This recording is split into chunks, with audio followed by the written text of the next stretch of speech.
এ বাবা রে গো। হ্যাঁ বেবি তুমি দাঁড়াও, আমি এক্ষুনি আসছি। হ্যাঁ হ্যাঁ এক্ষুনি আসছি। এই তুই কোথায় যাচ্ছ? ওই তো গার্লফ্রেন্ডের সঙ্গে দেখা করতে যাচ্ছি। না না, গার্লফ্রেন্ডের মায়ের সঙ্গে দেখা করতে যাচ্ছি। ও একটা বন্ধু এসছে, ওর সঙ্গে দেখা করতে যাচ্ছি। কোথায় গেল? আর ওর পাই তাক আমি তারপর দেখছি।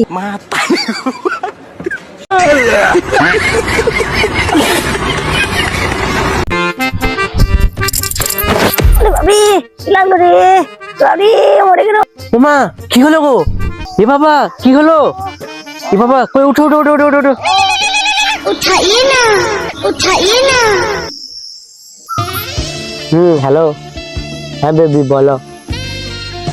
হ্যাঁ এই তো। তারপর বলো বেবি, কি করছো?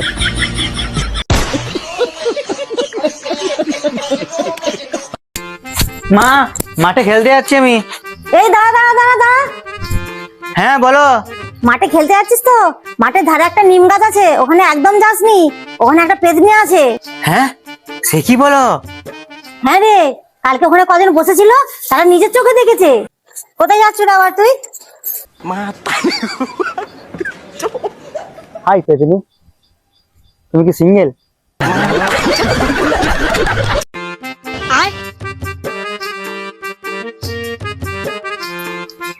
Hello baby. বলো। খেপা, এই খেপা। এই পরে ফোন করছি, মা আসছে। যতই তুই লুকুলিকে কথা বলিস, দুদিন পরে তাকে এমনি ছেড়ে দিয়ে চলে যাবে।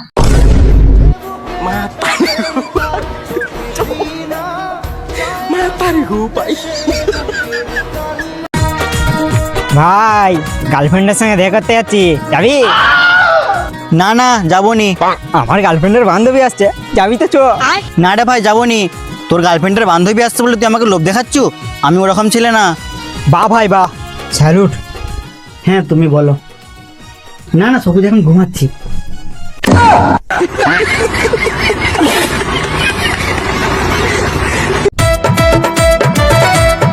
তা বাবা, তোমার আগে কোনো গার্লফ্রেন্ড ছিল নাকি?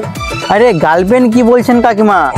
আমার 10টা বেস্ট ফ্রেন্ড ছিল, 5টা গার্লফ্রেন্ড ছিল, আর 2-3 দিনের সঙ্গে তো আমার বিয়ে হবো ব্যাপার। তা কাকিমা, তোমার মেয়ের কটা বয়ফ্রেন্ড ছিল? তা বয়ফ্রেন্ড তো ছিল নি, পাড়ার একটা ভাই ছিল, ভাইয়ের সঙ্গে টিউশন যেত। হ্যাট শালা চরিত্রহীন মেয়ে কোথাকার।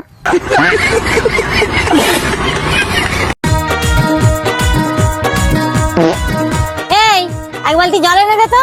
আমি পারবো নি। শুনছিলাম ওই পাড়ার টুনির সাথে নাকি প্রেম করিস, তাই ভাবছিলাম এবার তাদের বিয়ে দিয়ে দেবো। আর জল লাগবে? দুনিয়া আমার জানের জান পরানের পরান টুনির মায়েরে খাইতে দিমু সুপারি আর পান আর আর ওমা কি করছো গো? কেন সে চলে গেছে অফলাইন? এই খেপা, তোর বিয়ের জন্য না একটা মেয়ে দেখেছি। উফ, কজন্ম বলার পরে এতদিন পরে একটা মেয়ে পাচ্ছ। বিয়েতে কিন্তু মেয়ের একটা শর্ত আছে। কি শর্ত?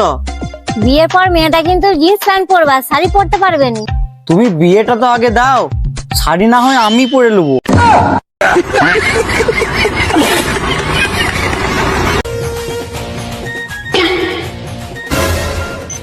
বাহ, আমাদের ছেলেটা এত পড়ছে, তাহলে মনে হয় এবার আমাদের মুখ উজ্জ্বল করবে। এটাই আমার শেষ সিদ্ধান্ত প্রিয়াঙ্কা।